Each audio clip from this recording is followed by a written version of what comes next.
Hello everyone. आज का जो ये वीडियो है, ये वीडियो सीटेट के आंसर की पर आधारित है। यानी कि जो एग्ज़ाम आप 20 अगस्त को दिए थे, उसी एग्ज़ाम का आंसर की है। तो हम लोग इस पे चर्चा करेंगे, लेकिन आंसर की बनाने में थोड़ा लेट हो गया। वजह ये थी कि हमने कल ही बीपीएससी अध्यापक का क्लास ख़त्म किया है और फिर चीज़ों को अरेंज करने में थोड़ा टाइम लगा। इस वजह से वीडियो बनाने में लेट हुई है। आप लोग का काफ़ी कॉल, काफ़ी मैसेज आया है, तो फिर हम फाइनली बोले नहीं, अब बना के आज डाल ही देते हैं। तो मैच करते हैं आंसर को, लेकिन ख्याल रखें इस बात का कि आपको जो मैच करना है वो क्वेश्चन के अकॉर्डिंग और ऑप्शन के अकॉर्डिंग, न कि क्वेश्चन नंबर, न कि ऑप्शन नंबर। वजह ये है कि आपके पास जो क्वेश्चन का सीरीज है वो कुछ और हो सकता है, हमारे पास कुछ और है।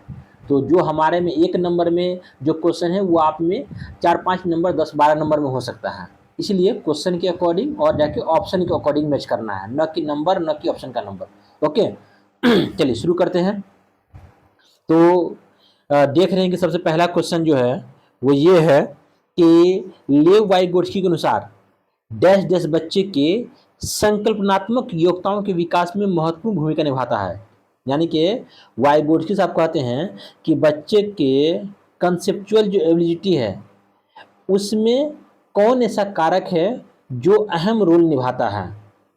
तो इसमें है मानकीकृत पाठ्यक्रम। हम आपको पहले ही बता दिए थे कि मानकीकृत पाठ्यक्रम जो है वो नेगेटिव वर्ड है, तो क्वेश्चन पॉजिटिव में है तो आंसर वो होगा नहीं। मूर्त पुरस्कार भी नहीं होगा। सहकर्मी सहयोग ये आंसर होगा। इसके पीछे वजह ये है कि वाइगोट्स्की जो है समाज से सीखना, अपने साथियों से सीखने में, अपने इतराब से सीखने को वो प्रेफरेंस देते हैं। इसलिए आंसर इनका 3 नंबर होगा। और चौथा जो है सामाजिक अलगाव, वो होगा ही नहीं, बल्कि वो सामाजिक सौहार्द की बात करते हैं। ठीक है। अब आते हैं क्वेश्चन नंबर 2 पे। कह रहा है ये कि 4 वर्ष की अपर्णा कहती है कि एक बटन जिंदा है क्योंकि यह उसकी शर्ट को एक साथ बांधने में मदद करता है। जिन पियाजे के अनुसार उसकी सोच की विशेषता क्या है। यानी कि ये पियाजे साहब का थ्योरी जो है कॉग्निटिव डेवलपमेंट, उन्हीं के थ्योरी से क्वेश्चन है ये। और ये है उनके थ्योरी से सेकेंड स्टेज जो है प्री ऑपरेशन, उनसे है। क्योंकि प्री ऑपरेशन की खासियत ये है कि इसमें बच्चे जीववादी होते हैं। मतलब जो निर्जीव चीज़ है उनको भी वो सजीव समझते हैं, उनको भी लगता है कि वो जानदार चीज़ है। फॉर एग्जाम्पल जैसे उसकी गुड़िया, गुड़िया उनको लगता है कि ये जानदार है, ये हमसे बातें करती है, खाना खाते हैं। तो अक्सर बच्चे को देखेंगे अब गुड़िया से बात करती है। तो यहाँ क्या है, उनको लगता है कि बटन जिंदा है क्योंकि बटन उसके शर्ट को पकड़े हुआ है। तो अगर बच्चे का ये सोच है तो ये जीन पियाजे का जो सेकेंड स्टेज है प्री ऑपरेशनल, उस स्टेज की बात कर रही है। और उस स्टेज में जो जीववाद है उसका बात कह रहा है। इसका मतलब इसका आंसर होगा 3 नंबर। ठीक है। अब हम लोग आगे बढ़ते हैं थर्ड नंबर पे। थर्ड नंबर क्या कह रहा है कि वाइगोट्स्की के सिद्धांत के अनुसार आंतरिक वाक है। यानी कि इनर स्पीच क्या है, वाइगोट्स्की के हिसाब से इनर स्पीच क्या है। ठीक है। तो इसमें कह रहा है कि बच्चों के लिए अपनी सोच को नियंत्रित करने का एक तरीका। ठीक है। एक तो बात ये है। दूसरी बात ये है, दूसरा ऑप्शन ये है बच्चों के लिए एक काल्पनिक दोस्त के साथ में संप्रेषण करने का तरीका। थर्ड दिया है संज्ञानात्मक अपरिपक्वता का प्रतीक। फोर्थ दिया है विकासात्मक देरी का संकेत। तो हम आप लोग बताए भी थे क्लास में कि इनर स्पीच का मतलब होता है कि खुद से बात करना। और वाइगोट्स्की साहब बोलते हैं कि बच्चे आंतरिक वाक का प्रयोग इसलिए करता है क्योंकि वो खुद को रेगुलेट कर पाए, खुद को काम करने के लिए मोटिवेट कर पाए, काम कर पाए, इसीलिए बच्चे खुद से बात करते हैं। तो यहाँ पर देखिए कौन ऐसा ऑप्शन है जो खुद को रेगुलेट करने की बात कर रहा है, तो वो ऑप्शन नंबर 1 है। क्योंकि इनर स्पीच में कह रहा है कि बच्चे के लिए अपनी सोच को नियंत्रित करने का एक तरीका है। वाइगोट्स्की साहब कहते हैं कि जब बच्चा गुड़िया से बात कर रहा है या खेल खेलते हुए बात कर रहा है, इसका मतलब कि बच्चा खुद को रेगुलेट कर रहा है। इसलिए आंसर क्या होगा, 1 नंबर होगा। अब आते हैं, हम जो भी आंसर बता रहे हैं वो बिल्कुल इसमें 99% चांसेस है कि ये फैक्ट है, आंसर यही होना चाहिए। क्योंकि हम डिस्कशन के माध्यम से बता रहे हैं, इसमें थोड़ा टाइम लग सकता है, लेकिन डिस्कशन के माध्यम से बता सकते हैं हम। अगर आप कहेंगे तो हम आंसर बता के भी निकल सकते हैं।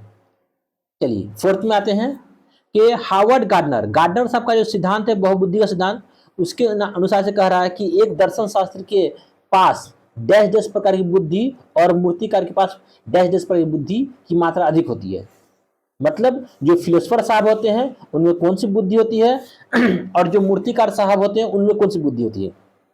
तो हम आपको पहले भी पढ़ाए थे कि जो फिलोसफर होते हैं उनमें इंट्रापर्सनल होते हैं, यानी कि अंतः व्यक्ति बुद्धि होते हैं, और जो मूर्तिकार होते हैं उनको दिक् स्थान संबंधी बुद्धि होती है। तो इसका आंसर होगा 4। क्योंकि आप लोग कंफ्यूज रहते हैं कि इंट्रा होगा कि इंटर होगा, तो आपको हम बताए थे कि इंटरपर्सनल जो होगा वो नेता में होगा, क्योंकि नेता सिचुएशन को देख करके भाप के बात करेगा, और इंट्रापर्सनल जो हो फिलोसफर में होगा। और आपको हम डिफरेंस बताएंगे, बता रहे थे कि जो इंटरफेल कौन होते हैं, नेता होते हैं। तो इंटरफेल नेता मतलब इंटरपर्सनल नेता में, और इंट्रापर्सनल मतलब इंट्रा मतलब आंतरिक बात, आंतरिक बात कौन करेगा, खुद के वजूद को कौन तलाशेगा, फिलोसफर तलाशेगा। तो आंसर क्या होगा उसका, 4 नंबर होगा। चलिए अब नेक्स्ट क्वेश्चन पे हम लोग बढ़ते हैं।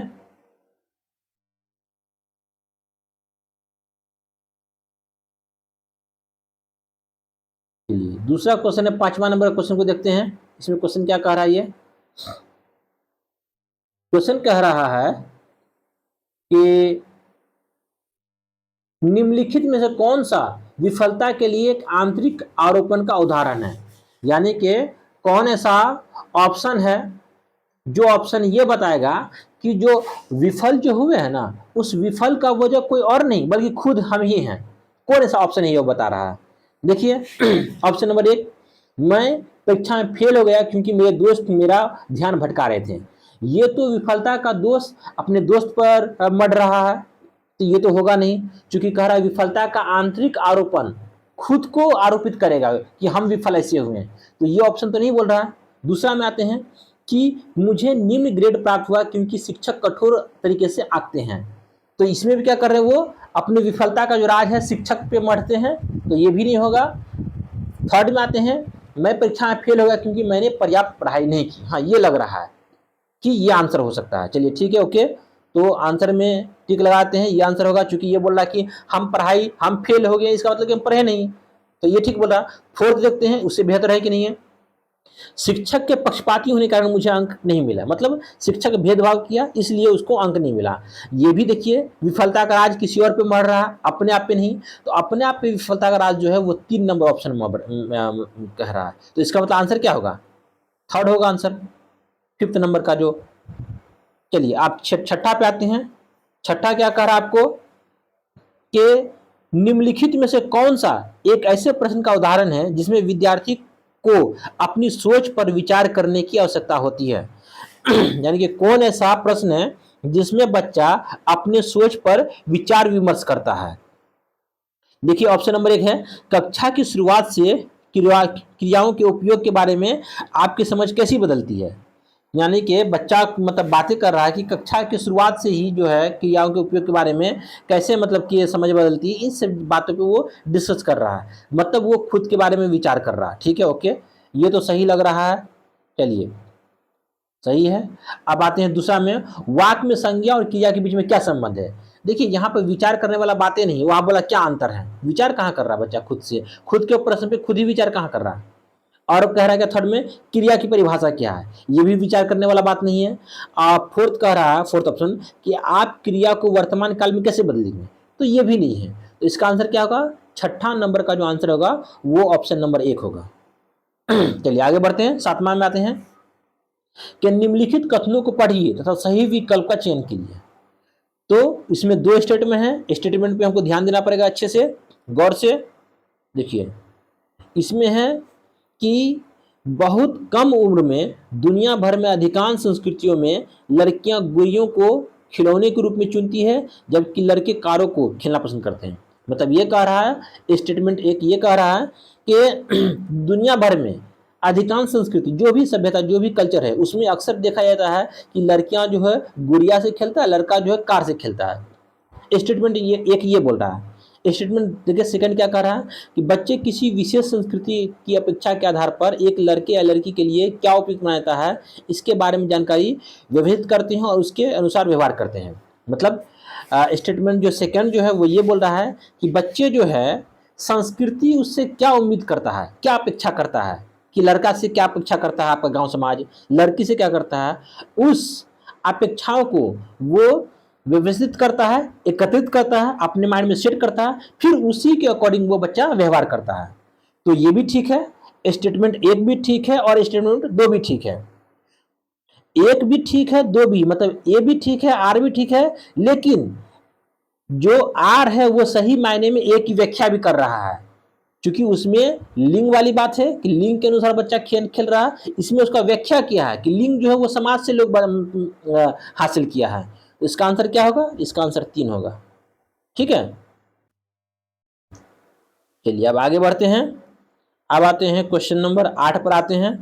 देखिए 8 क्या कह रहा है।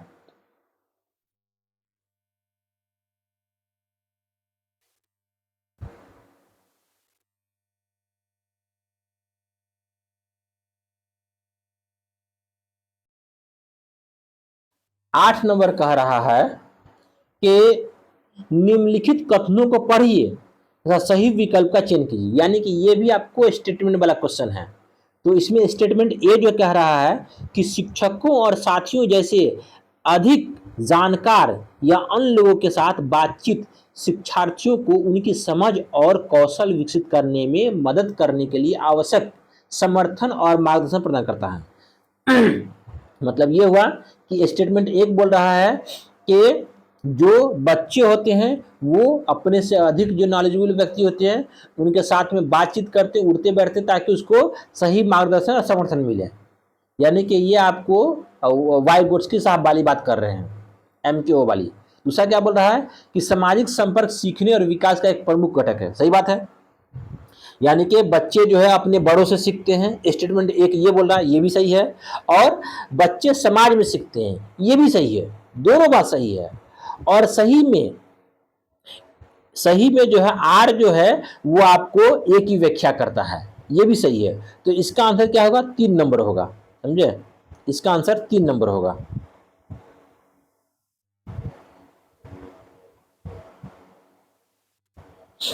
चलिए,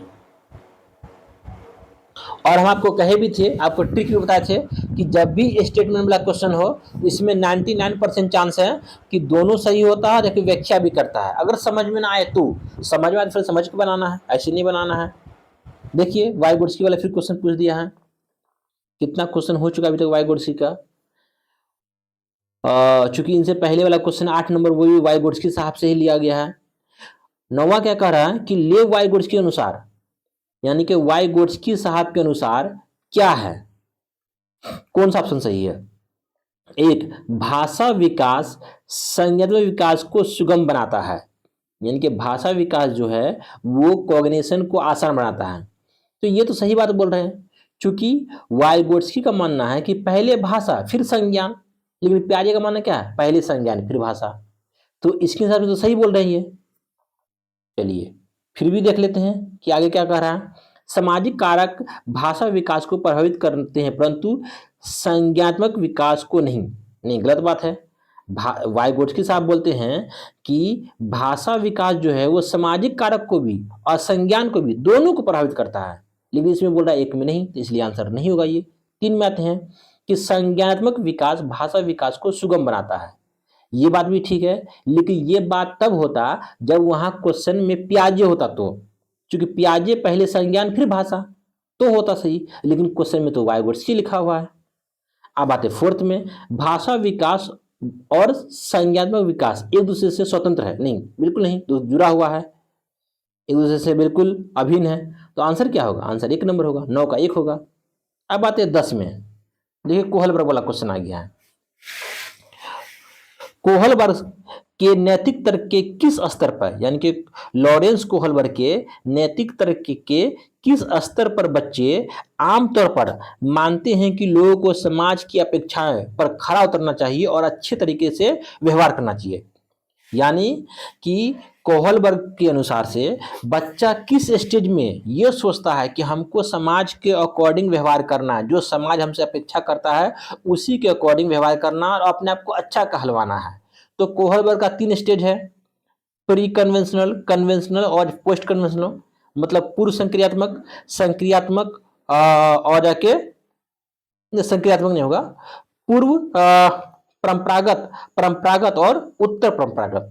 तो देखिए गुड गर्ल गुड बॉय, यहाँ अच्छा बोला ना कि लड़का अच्छा अपने आप को दिखाना चाहता है, तो गुड गर्ल गुड बॉय वाला जो बात है वो आपको पारंपरिक में आता है। किस में आता है? कन्वेंशनल स्टेज में आता है, पारंपरिक में आता है।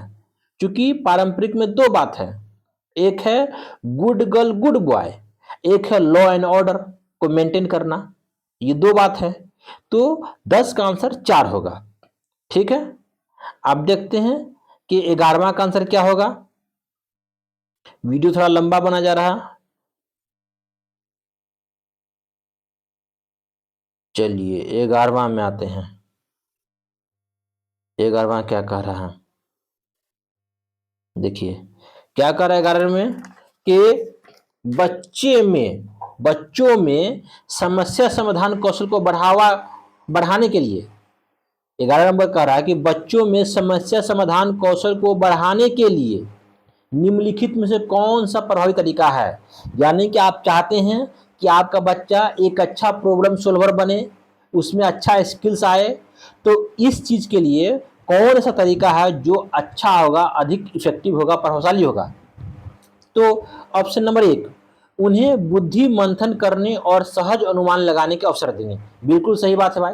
अगर चाहते हैं कि आपका बच्चा प्रॉब्लम सोल्वर बने, प्रॉब्लम को खुद से सोल्व करे, तो उसको हम वक्त देंगे, उसको मंथन करने के लिए टाइम देंगे कि भाई इस चीज के बारे में तुम सोचो और सहज अनुमान लगा पाओ कि क्या हो सकता है इसका आंसर या क्या इसका सोल्यूशन निकल सकता है, उसको मौका देंगे। तो ये बहुत बेहतर तरीका है बच्चा को एक अच्छा प्रॉब्लम सोल्वर बनाने के लिए। तो बिल्कुल सही है इसका। देखते हैं आगे ऑप्शन और सही हो सकता है क्या। सेकंड बातें हैं, स्वतंत्र चिंतन को हतोत्साहित नहीं। जब हम चाहते हैं कि हमारा बच्चा प्रॉब्लम सोल्वर बने तो हम हतोत्साहित क्यों करेंगे, प्रोत्साहित करेंगे। तो ये तो होगा आंसर, ये तो आंसर होगा नहीं। अब आते 3 में, कठिन समस्याओं से बचने के लिए कहेंगे नहीं भाई, हर समस्या को सोल्व करने के लिए बोलेंगे उसको, कठिन से काहे बचेगा वो। 4 में आते हैं, उन्हें समस्याओं का तैयार समाधान उपलब्ध कराएंगे। मतलब समस्या जो है उसका बिल्कुल सोल्व करके उसके सामने प्रेजेंट कर दो, लो समस्या का समाधान कर दिए। तो इससे बच्चा कहाँ कुछ सीख रहा, कुछ नहीं सीख रहा। तो 11 का आंसर क्या होगा, 1 होगा। चलिए अब आते हैं 12 में, अनुभवात्मक अधिगम किस पर बल देता है। यानी कि बच्चों में जो है एक्सपेरिमेंटल जो लर्निंग है वो किस चीज पर ज्यादा बल देगा। तो देखिए इसमें क्या है, एक नंबर बोल रहा है कि एक प्रक्रिया के बजाय अधिगम को एक उत्पादक के रूप में, नहीं, ये आंसर नहीं होगा। क्योंकि अनुभवात्मक अधिगम में क्या होता है कि बच्चे उन चीज से जुड़ते हैं, सीखते हैं, समझते हैं। तो यहाँ तो डायरेक्ट प्रोड्यूस ही कर दे रहे हैं, तो ये तो होगा नहीं। बच्चों के अधिगम पर शिक्षक के नियंत्रण, ये भी नहीं होगा, इससे ही बच्चे नहीं सीख पाएंगे, समझ नहीं पाएंगे। सीखने में प्रॉब्लम बार बार दोहराएंगे, इससे ही बच्चों में एक्सपेरिमेंट्स नहीं आएगा। 4th आते हैं आलोचनात्मक, जब बच्चों में क्रिटिकल थिंकिंग आएगा तो उस बच्चों में अनुभवात्मक अधिगम के का भी मतलब कि ये बेहतर रहेगा वो। ठीक है, तो 12 नंबर का होगा आंसर 4। अब आते 13 में, देखिए फिर स्टेटमेंट वाला है। स्टेटमेंट वाला बहुत क्वेश्चन पूछा है और हम आपको प्रैक्टिस भी करवाए हैं इस टाइप का। 13 में आते हैं कि निम्नलिखित कथनों को पढ़िए और सही का विकल्प का चयन कीजिए।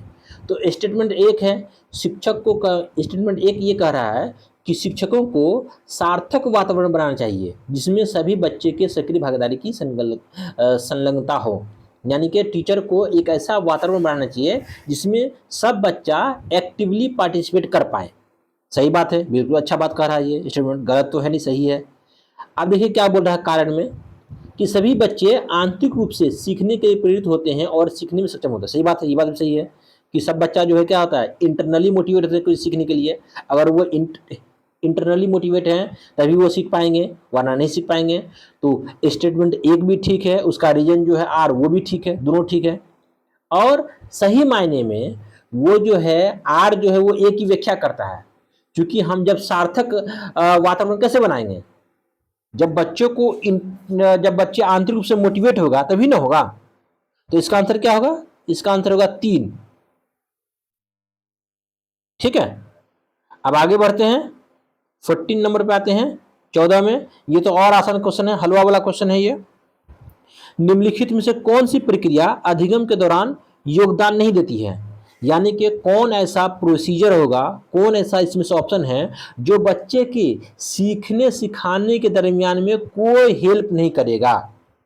तो बोल रहा है गैर प्रासंगिकरण, यानी कि वैसा एग्जाम्पल जो बच्चे के लाइफ से कोई लेना देना नहीं हो, उसके माहौल से कोई वास्ता नहीं हो, तो यही नहीं योगदान करेगा, क्योंकि बच्चे के वो माहौल में वो चीज़ है ही नहीं।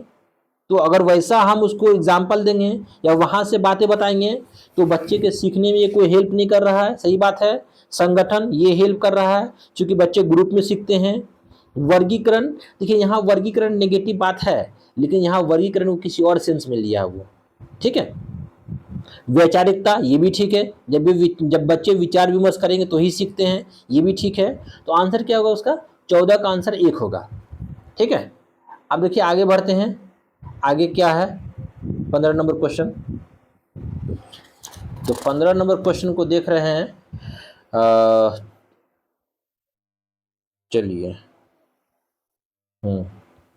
तो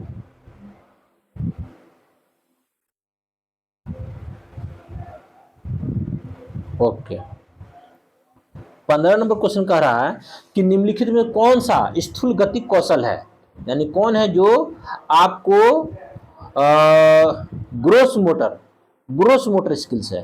देखिए इसमें क्या है, शारीरिक गतिविधि से रिलेटेड 2 गो होता है, एक होता है स्थूल, एक होता है सूक्ष्म, यानी कि ग्रोस मोटर और जाके फाइन मोटर। तो होता क्या है, स्थूल गति में क्या होता है, पूरे बॉडी का इस्तेमाल होता है, और सूक्ष्म में क्या होता है, बॉडी किसी एक पार्ट का इस्तेमाल होता है। तो आप ही आंसर ढूंढ लीजिए, क्या कह रहा है कि स्थूल गति क्या है, बोला एक कागज पर एक बड़े आयत को रूपरेखा के अनुसार काटना, मतलब किसी बड़े पेपर को एक आयताकार के रूप में काटते हैं। तो क्या इसमें पूरा बॉडी का यूज हो रहा है, पेपर पर चढ़ के काट रहे हैं ना, हाथ से काट रहे हैं, तो सूक्ष्म हो जाएगा ये। सेकंड है बुनाई, इसमें खाली हाथ का इस्तेमाल कर रहे हैं, ये भी सूक्ष्म होगा। थर्ड है तैरना, तैरते तो पूरा देह हाथ से पूरा जिसमें से तैरते हैं, तो ये क्या होगा, आपको स्थूल हो जाएगा। तो आंसर क्या होगा, यही होगा। फोर्थ क्या बोल रहा है, एक कागज पर वृत्त की रूपरेखा के अनुसार काटना, ये भी हो गया वो हाथ वाला काम, तो ये भी सूक्ष्म होगा। तो आंसर क्या होगा, 15 का 3 नंबर होगा। ठीक है, अब आते 16 में, कह रहा भौतिक वृद्धि और विकास विकास के डैश डैश को और डैश डैश सिद्धांत का पालन करता है। मतलब ये बोल रहा है कि आपको के वृद्धि और विकास, यानी कि वृद्धि और विकास का बात कर रहा, 2 चीज का। तो कह रहा है क्या होगा, ये वृद्धि क्या होगा, विकास क्या होगा। देखिए वृद्धि जो होता है वो शीर्षगामी होता है। वो कैसे, कि बच्चे का वृद्धि पहले सर की तरफ होता है फिर पैर की ओर होता है। आप देखते होंगे कि बच्चा जब अपने माँ के गर्भ में होता है तो उस टाइम में सबसे पहले उसका जो वृद्धि होता है वो सर का होता है। अगर वो जन्म भी ले ले तो सबसे पहले वो सर को उठाता है, फिर धड़ को उठाता है, फिर कमर को उठाता है लास्ट में, और फिर अंतिम क्या करता है, वो थाए थाए करके चलता है वो। तो देखिए सबसे पहले क्या डेवलप हुआ, उसका सर हुआ, और सबसे लास्ट में क्या डेवलप हुआ, पैर हुआ। तो वृद्धि में क्या होगा, शीर्षगामी होगा, सर से पैर की ओर। और विकास क्या होता है, विकास समीपस्थ होता है। क्या होता है, विकास समीपस्थ होता है, मतलब निकट से दूर की ओर होता है, केंद्र से बाहर की होता है। आप देखते होंगे कि कोई बच्चा है, उसका अगर डेवलपमेंट होता है, विकास होता है, तो सबसे पहले वो विकास होता है जो उसके शरीर के सबसे पास में है। फॉर एग्जाम्पल अगर हाथ की बात करते हैं तो हाथ में शरीर के पास में सबसे अधिक कौन है, सबसे शरीर के पास में क्या है, ये कांधा से लगा हुआ पोखरा है, बाजू जो है ये है, तो सबसे पहले डेवलप इसका होगा। और सबसे दूर कौन है, फिंगर है, सबसे लास्ट में इसका होगा। इसीलिए आप देखते होंगे कि बच्चे सबसे अंतिम में पेन को पकड़ना, किसी चीज को पकड़ना सीखता है, सबसे लास्ट में उसका डेवलपमेंट होता है। इसीलिए इसका आंसर क्या होगा, इसका आंसर 3 होगा। ठीक है, क्योंकि वृद्धि जो होता है वो शीर्षगामी होता है, सर से पैर की ओर होता है, और विकास जो है वो निकट से दूर की ओर होता है।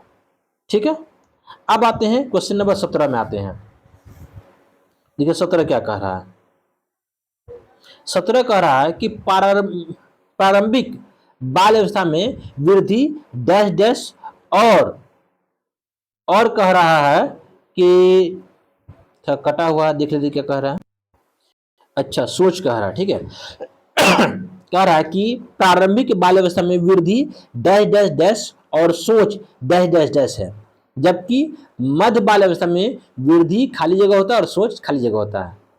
तो इसका जो आंसर होगा वो होगा आपको ऑप्शन नंबर 2, क्या है कि प्रारंभिक बाल अवस्था में वृद्धि जो है वो आपको मतलब धीमे होती है, ठीक है। क्या होता है, वृद्धि धीमे होता है, और सोच क्या होता है कि सेंट्रलाइज होता है, मतलब खुद तक महदूद होता है। बच्चे सिर्फ अपने प्रॉफिट के बारे में सोचता है। और जब मध्य बाल्य अवस्था होता है तो क्या होता है, वृद्धि थोड़ा रुक जाता है, हल्का सा कम होता है, और बच्चा सोच क्या तार्किक हो जाता है, लॉजिकल हो जाता है। जाहिर सी बात है कि जब बच्चे मतलब स्टार्टिंग पीरियड में हो तो बहुत फास्ट में उसका डेवलपमेंट होता है, ग्रोथ होता है, लेकिन जब थोड़ा सा और होता है, मतलब प्रारंभिक में जब वो चला जाता है तो कहीं ना कहीं उसका वृद्धि धीमा पड़ जाता है। तो इसीलिए कह रहा है कि प्रारंभिक वाला अवस्था में वृद्धि जो धीमा हो जाएगा कुछ, और लेकिन सोच केंद्रित होगा, वो बिल्कुल आत्म केंद्रित, बिल्कुल सेल्फिश होगा। सब खिलौना उसी का, सब चीज उसी का। वो किसी बच्चा को दूसरा खिलौना, चाहे उसके पास 10 को खिलौना है, कोई और बच्चा मांगेगा तो उसको देगा ही नहीं वो। तो ये हो गया आपको आत्म केंद्रित। और मध्य वाला अवस्था में क्या होता है, वृद्धि थोड़ा रुक जाता है, हल्का सा स्थिर रहता है, लेकिन सोच उसका लॉजिकल हो जाता है, ठीक है। तो 17 क्या होगा आंसर, 17 का 2 होगा आपको। अब 18 में आते हैं, क्या कह रहा है, देखिए 18 का तो और आसान है। क्या कह रहा है कि जीन पियाजे के अनुसार पूर्व संक्रियात्मक चिंतन की मुख्य विशेषताओं में से एक डैश डैश है, जो किसी स्थिति के एक पहलू पर ध्यान केंद्रित करने और दूसरे की उपेक्षा करने की प्रवृत्ति को संदर्भित करता है। समझे, तो ये है, देखिए इसमें ये बोल रहा है कि पियाजे साहब का जो संज्ञानात्मक विकास का जो 4 स्टेज है, उसमें से एक स्टेज पूर्व संक्रियात्मक, मतलब प्री ऑपरेशनल। तो प्री ऑपरेशनल की विशेषता क्या है, तो प्री ऑपरेशनल की विशेषता क्या है, इसमें बोल रहा है पारगमन। पारगमन जो है ये आपको फॉर्मल की विशेषता है, क्योंकि बच्चे इसमें आउट ऑफ द बॉक्स सोचते हैं। सेकंड बोल रहा है कारण परिणाम का विश्लेषण। कारण परिणाम का विश्लेषण जो है ये आपको कॉन्क्रीट में आ जाएगा, ठीक है। और थर्ड बोल रहा है केंद्रीय, यानी कि सेंट्रेशन। तो ये सोच है, यानी कि प्री ऑपरेशन की खासियत क्या है, केंद्रीकरण, मतलब सोच खुद तक महदूद रहना, ओके, खुद के बारे में सोचना। और विकेंद्रीकरण किस में हो जाएगा, विकेंद्रीकरण आपको ऑब्स्ट्रैक्ट में हो जाएगा, यानी कि ठोस संक्रियात्मक अवस्था में हो जाएगा। तो आपको हम बताए भी थे कि अगर पियाजे का क्वेश्चन सोल्व नहीं होता है तो आप ट्रिक से सोल्व कीजिए ना। ट्रिक भी हम आपको बताए थे कि जो प्री ऑपरेशन होगा, प्री ऑपरेशन में जीववाद होगा, मतलब सोच खुद तक लिमिटेड होगा, खुद के बारे में होगा, सेंट्रलाइज सोच होगा। और आपको बताए थे कि जो ठोस संक्रियात्मक अवस्था है उसमें आपको 2-3 बात का ध्यान देना है, वो है क्लासिफिकेशन, कंजर्वेशन और रिजर्वेशन। अगर ये कहीं पे दिख जाए इसका मतलब ये ठोस संक्रियात्मक अवस्था है, ओके। तो इसका आंसर क्या होगा, इसका आंसर केंद्रीकरण हो जाएगा, ठीक है, 18 का, ओके। चूंकि पूर्व संक्रियात्मक की का जो पूर्व संक्रियात्मक जो अवस्था है इसका खासियत ही होता है केंद्रीकरण सोच।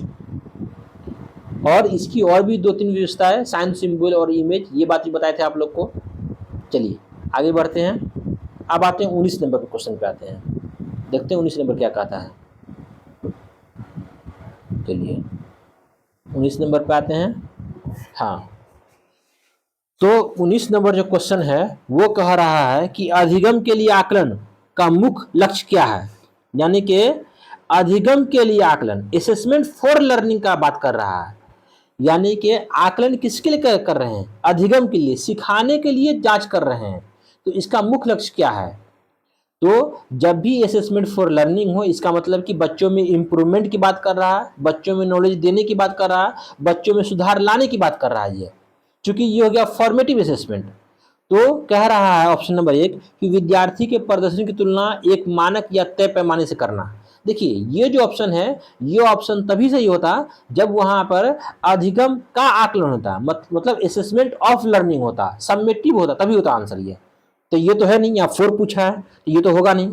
अब आते हैं 2 नंबर में, उन विद्यार्थी की पहचान कर जिन्हें धीमी सीखने वाले के रूप में वर्गीकृत किया जा सकता है। देखिए कभी भी असेसमेंट का ये मतलब पर्पस नहीं रहा है कि बच्चों को बांटना, उसको नाम देना, भूसगोल महाभूसगोल में डिवाइड करना, ये कभी पर्पस नहीं रहा।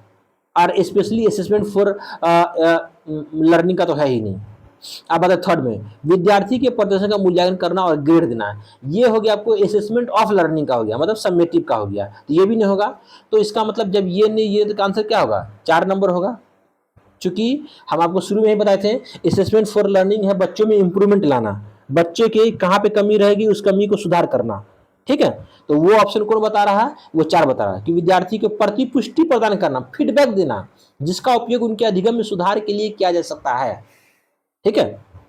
अब आते हैं क्वेश्चन नंबर 20 में आते हैं, किस आयु में बच्चे शब्दों के खेल में शामिल हो सकते हैं और ऐसी चुटकुले और पहेलियों को पसंद करते हैं जिसमें शब्दों का खेल शामिल हो। देखिए बच्चे जो हैं शुरू शुरू में जो है चित्रों का या किसी इमेज से, किसी चीज़ों से मतलब पहेली बुझाते हैं तो वो आसान होता है, लेकिन जब बच्चे बड़े हो जाते हैं तो वो शब्दों का यूज करने लगते हैं। यानी कि जब बच्चे शब्दों के खेल से किसी पहेली को सुलझाने लगे, इसका मतलब कि वो बच्चा का एज 7 साल है, ठीक है। चलिए अब आगे आते हैं, कह रहा है 21 नंबर में, 21 कह रहा है आपको कि कैरल गिलिगन ने कोहलबर्ग के नैतिक विकास के सिद्धांत की आलोचना की है। यानी कि ये भी एक साइकोलॉजिस्ट है जिन्होंने कोहलबर्ग का जो सिद्धांत है नैतिकता का विकास, उसका आलोचना किया था, उसका क्रिटिसाइज किया था। तो किस लिए किया था, क्योंकि उन्होंने इन पे आरोप ये लगाया था कि आपने जो अध्ययन किया है, जो आपने केस स्टडी किया है, वो सिर्फ पुरुषों को केंद्र में रख के किया है, सिर्फ पुरुषों को ही शामिल किया है, पुरुषों के ही कैरेक्टर को ध्यान में रख के किया है। इसलिए इन्होंने बोला कि ये नारी दृष्टिकोण से ये बिल्कुल भी मतलब कि मान नहीं है। इनका मानना है कि इनमें नारी का कोई बात है ही नहीं। सही बात है, आप देख लिए, आप कोहलबर्ग का थ्योरी उठा देखिए, उसमें किसकी बात है, हिंज की बात है। उसमें बच्चे कौन है, तो जो बॉय बच्चे हैं वो है, गर्ल की कोई बात ही नहीं है। उसके नैतिकता का तो यहाँ कोई स्थान ही नहीं दिया गया। अगर उसका नैतिकता भी शामिल होता तो शायद परिणाम कुछ और निकलता, ठीक है, यही बात है। अब आते हैं क्वेश्चन नंबर 22 में आते हैं, टाइम बहुत हो रहा है डिस्कशन में। 22 में आते हैं कि शैशवावस्था में समाजीकरण की डैश डैश संस्थाएं प्रमुख रूप से महत्वपूर्ण है, और जबकि प्रारंभिक अवस्था में समाजीकरण की डैश डैश संस्थाएं महत्वपूर्ण है। मतलब शैशवावस्था में, चाइल्डहुड में कौन समाजीकरण की कौन सी संस्था होगी, तो वो सब जानते हैं कि प्राथमिक होगा, प्राइमरी होगा, और प्रारंभिक में क्या होगा, सेकेंडरी होगा, स्कूल वगैरह होगा। प्राथमिक में कौन होगा, मम्मी पापा सब होगा, ये सब है। यानी कि शैशवावस्था में बच्चे में समाजीकरण किससे आता है, माँ बाप से आता है। उससे सीखते हैं कि समाज क्या है, मतलब कि कैसे बिहेव करना है, किस तरह से रहना है। और जब बच्चे प्रारंभिक बाल समय आते हैं तो उस टाइम स्कूल से सीखते हैं, अपने सहपाठी से सीखते हैं। स्कूल सहपाठी आसपास क्या हो गया, सेकेंडरी हो गया, ओके। अब आते क्वेश्चन नंबर 23 में आते हैं। चलिए 23 क्वेश्चन नंबर देखते हैं क्या है। चलिए देखिए क्या करा 23 नंबर के डिस्ग्राफ है, और हलवा वाला क्वेश्चन है, तो बहुत हल्का क्वेश्चन है। तो डिस्ग्राफिया आपको हम जो विकार है, जो डिसेबिलिटी है, तो वो आपको पढ़ाए थे, जिसमें बहुत सारी डिसेबिलिटी थी। पढ़ने का डिसेबिलिटी था, सीखने का था, लिखने का था, गणित का डिसेबिलिटी था। तो ये बहुत सारी डिसेबिलिटीज आपको पढ़ाए हैं, यानी कि सीखने की क्षमता जो है वो पढ़ाए हैं। तो उसमें से एक था डिस्ग्राफिया। तो ग्राफ मतलब बताइए थे लिखना, तो डिस्ग्राफिया किससे होगा, लिखने से होगा। देखिए लिखने वाला बात कौन कर रहा है, लिखने वाला बात चौथा नंबर कह रहा है कि एक तंत्रीय विकार है जिसकी विशेषता अक्षरों और आकारों को बनाने में कठिनाई है। यानी कि डिस्ग्राफिया में बच्चों को लिखने की अक्षमता होती है, बच्चे सही ढंग से लिख नहीं पाते हैं, जबकि 1, 2 और 3 जो है वो किसी और चीज़ पे बात किया है, ठीक है। तो हम लोग आगे बढ़ते हैं, 24 नंबर पे आते हैं। प्रतिभावान बच्चों को शिक्षित करने का उपागम जो उन्हें असमान रूप से तीव्र गति से पढ़चर्या के माध्यम से आगे बढ़ाता है, क्या कहलाता है। यानी ये है कि जो बच्चा टैलेंटेड है उनको और आगे बढ़ाना है, उनको जल्दी से मतलब कि जो उनका मतलब कि नॉलेज है उस लेवल पे जाना है। तो ऐसे कंडीशन में जो उनको हम आगे बढ़ाते हैं वो कहलाता है संवर्धन कहलाता है। क्या कहलाता है? संवर्धन कहलाता है वो। यानी कि जो प्रतिभाशाली बच्चे हैं जिनका आईक्यू 120 से प्लस है तो उनको हम काहे रोक के रखेंगे उसी क्लास में? तुम अपने आईक्यू के हिसाब से आगे बढ़ो। अगर तुम एक में तो दो में जाओ, दो में तो तीन में जाओ, काहे तुम रोक कर रखोगे? अब यहाँ पर जो समान बच्चा है, जो भूसगोल बच्चा है, वो अपने हिसाब से सीखेगा। लेकिन तेज बच्चा को भी अगर वैसे सिखाएंगे तो क्या होगा उस बच्चा का? वो कुंठित होगा, वो क्लास नहीं आएगा, बोलेगा घुर घुर के वही पढ़ाते सर जो पढ़ लिए हैं, अच्छा नहीं होगा। ठीक है, इसलिए उस बच्चा को आप संवर्धित कर दिए, आगे बढ़ा दीजिए। चलिए अब आते क्वेश्चन नंबर 25 में कि निम्नलिखित में से स्वालीनता वाले विद्यार्थियों की विशिष्ट विशेषता क्या है? यानी कि उस बच्चे की विशेषता क्या है जो बच्चे ऑटिज्म टाइप के जो बच्चे होते हैं। तो आपको हम बताए थे कि ऑटिज्म टाइप के जो बच्चे होते हैं वो खुद अपने ख्याली दुनिया में खोए रहते हैं। उसको मतलब किसी को मतलब नहीं, उसका बार बार मतलब कि आइडिया ही चेंज होगा। एक दिन वो 10 बार बिजनेस चेंज करेगा, बोलेगा आज पान का दुकान खोलेंगे, नहीं ना पान का बड़े पान का नहीं खोलना है, बल्कि मनिहारा खोलना, क्योंकि लड़कियां सब आती मनिहारा लेने के लिए। नहीं किराना का दुकान खोलना, नहीं उसका खोलना। मतलब उसको ऑटिज्म टाइप के बच्चे हो वो बार बार अपना आइडिया ही चेंज करता रहेगा और उसका जो है सोच जो है मतलब लिमिटेड होगा, खुद तक ही महदूद होगा। तो देखिए इसका आंसर क्या होगा? देखिए इसका आंसर जो है ना, क्वेश्चन के अकॉर्डिंग आंसर कोठ नहीं है, इसका आंसर 9 होगा, सब होगा इसका आंसर, मतलब कोई नहीं होगा इसमें से। क्योंकि संवाद कौशल का उच्च स्तर ये जो है ऑटिज्म टाइप के बच्चे का क्वालिटी है ही नहीं। कल्पनाओं को तथ्य से अलग करना ये भी क्वालिटी नहीं है। उन्नत सामाजिक भावात्मक पारस्परिकता ये भी नहीं होगा। बार बार दोहराना और थोड़ा बहुत चांस लगता है कि 4 नंबर हो जाएगा, लेकिन हमको लगता है कि चारों नंबर नहीं होगा, इसका आंसर 9 नंबर होगा, मतलब कोई नहीं या इनमें से सब। ठीक है, चलिए ठीक है, थोड़ा बहुत चांस है कि 4 नंबर हो जाएगा। चलिए तो ये वाला क्वेश्चन था, कंफ्यूजन में रह गया ना। चलिए फिर भी आगे बढ़ते हैं, 26 नंबर में आते हैं।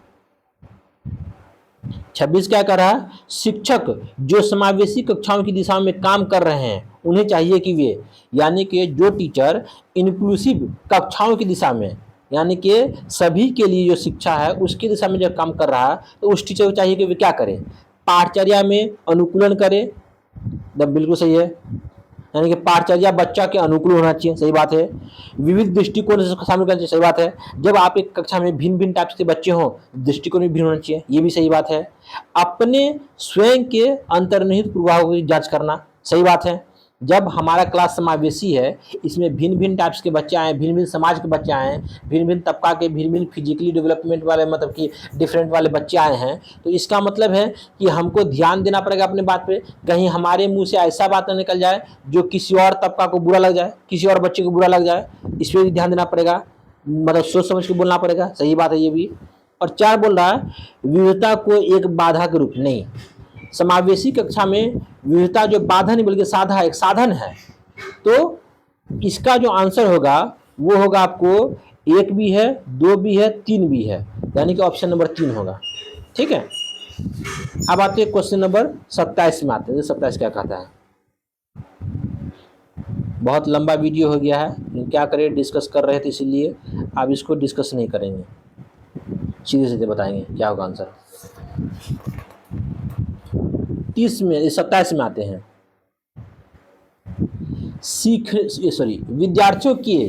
विद्यार्थियों की सीखने की शैलियों में विविधता, यानी कि बच्चों की सीखने की जो स्टाइल है, जो शैली है, जो तरीका है, उसमें विविधता मतलब डाइवर्सिटी क्या है? ऑप्शन नंबर 1 कि बच्चों के सीखने की विविधता को शिक्षण अधिगम प्रक्रिया में बाधा और अवरोध के रूप में देखना चाहिए। यानी कि बच्चों में सीखने की जो डाइवर्सिटी है वो एक अवरोध है, एक बाधा है? नहीं, बिल्कुल नहीं, बल्कि वो साधन है। वो बच्चों में एक दूसरे सीखने का मतलब कि गुण पैदा करता है, ये सही बात है। लेकिन यहाँ बाधा बोल रहा है, इसलिए यह आंसर नहीं होगा। अब आते ऑप्शन नंबर 2 में, यानी कि शैलियों में विविधता को महत्व दिया जाना चाहिए और मानव विविधता के प्रतिबिंब के रूप में देखना चाहिए, सही बात है। इसका आंसर क्या होगा? 2, चूंकि हम विविधता को, डाइवर्सिटी को महत्व देंगे और वो सीखने में प्रतिबिंबित करेंगे, एक दूसरे को कॉपरेट करेंगे। सही बात बोल रहा है ये। 3 में आते हैं, की उपेक्षा करेंगे मतलब उनकी अनदेखी करेंगे, नहीं बिल्कुल नहीं। कक्षा में या सीखने में विविधता जो है उनकी अनदेखी नहीं करेंगे, बल्कि हमारा इंडिया जो है वो डाइवर्सिटी है, क्लास भी डाइवर्सिटी है। और फोर्थ क्या बोल रहा है, शिक्षण अधिगम प्रक्रिया के दौरान ध्यान में नहीं रखा जाना चाहिए, नहीं बिल्कुल ध्यान में रखेंगे भाई। ये गलत बोल रहा है, फोर्थ नंबर गलत बोल रहा है, सरासर गलत है। तो 17 से क्या होगा आंसर, 2 नंबर होगा। अब आते हैं 28 में आते हैं, निम्नलिखित कथनों को पढ़िए और सही का चयन कीजिए, वही बात है। अब इसमें 2 स्टेटमेंट है, पढ़ते हैं एक स्टेटमेंट। पहला क्या बोल रहा है स्टेटमेंट कि शिक्षार्थियों के बीच समालोचनात्मक मतलब क्रिटिकल थिंकिंग को सुगम बनाने के लिए शिक्षक को उन्हें विविध परिस्थितियों और विभिन्न दृष्टिकोणों से अवगत कराना चाहिए। सही बात है। अगर चाहते हैं कि आपका बच्चा में क्रिटिकल थिंकिंग डेवलप हो, वो हर तरह से बच्चे चीज़ों को सोचे, तो क्या करेंगे, उसको भिन्न भिन्न प्रकार की परिस्थिति देंगे, भिन्न भिन्न दृष्टिकोण से अवगत करवाएंगे, तब ना उसका सोच क्रिटिकल होगा। तो ऑप्शन नंबर ये सॉरी स्टेटमेंट तो सही है, ये बिल्कुल सही कहा। बी में आते हैं, जब विद्यार्थी विविध मतभेदों के बीच बातचीत में संलग्न होते हैं और वे समालोचनात्मक और रचनात्मक रूप से सोचने की अपनी क्षमता को सीखते हैं और समृद्ध करते हैं। सही बात है। आपके बच्चों में क्रिटिकल थिंकिंग कब आएगा, जब बच्चे इन सब चीज़ों में फंसेंगे, देखेंगे, उनसे बात करेंगे, उनका सोल्यूशन निकालेंगे, तब ना होगा। तो इसका मतलब स्टेटमेंट एक भी ठीक है, उसका कारण जो है आर वो भी ठीक है, दोनों ठीक है। तो दोनों ठीक है और उसकी व्याख्या भी करता है वो, क्योंकि ये जो है बच्चों में क्रिटिकल थिंकिंग कैसे आएगा, जब बच्चा जो विविध मतभेदों के बीच में संलग्न होगा, वैसे वैसे सिचुएशन में जब फंसेगा तब ना आएगा ये। इसका मतलब आंसर क्या होगा, इसका आंसर होगा आपको 3। अब आते हैं क्वेश्चन नंबर 29 में आते हैं कि निम्नलिखित में से अधिगम का प्राथमिक लक्षण कौन सा है, यानी कि अधिगम का जो पहला लक्षण कौन सा है। तो एक बोल रहा है समालोचनात्मक चिंतन, चलिए इसको पेंडिंग में रखते हैं। तथ्य को रटना नहीं, ये बात नहीं, बिल्कुल नहीं है। अधिगम का मतलब रटना कभी नहीं है, ये तो नेगेटिव बात है। यंत्रवत रटना ये भी नेगेटिव है। समकक्षियों से प्रतियोगिता, कंपटीशन भी नेगेटिव है, यानी कि 2, 3, 4 जब नेगेटिव है तो आंसर क्या होगा, 1 नंबर होगा। वैसे भी समालोचनात्मक चिंतन जो है ये लक्षण है इसका। अब आगे 30 में आते हैं, बच्चे सबसे प्रभावी ढंग से तब सीखते हैं यदि कोई अवधारणा, यानी कि बच्चे क्लासरूम या कहीं भी सबसे अच्छा तब सीखेगा जब अवधारणा को तर्क संगत से अनुभव जन की ओर बढ़ती है। सही बात है। यानी कि बच्चा तब मजे लेकर के या तब अच्छे सीखेंगे जब अवधारणा क्या हो, तर्क संगत हो और अनुभवजन हो, मतलब एक्सपेरिमेंटल हो, जिसका बच्चे एक्सपेरिमेंट कर पाए, तो ना होगा वो। तो आंसर क्या होगा 30 का, 30 का होगा आपको आंसर 1 होगा। ठीक है, चलिए। तो ये काफ़ी लंबा वीडियो बन गया है। अब हम लोग CDP EVS का और मैथ साइंस का और क्या बोलते हैं हिंदी का थोड़ा शॉर्ट करने की कोशिश करेंगे, डिस्कस नहीं करेंगे, खाली आंसर बता के निकल जाएंगे।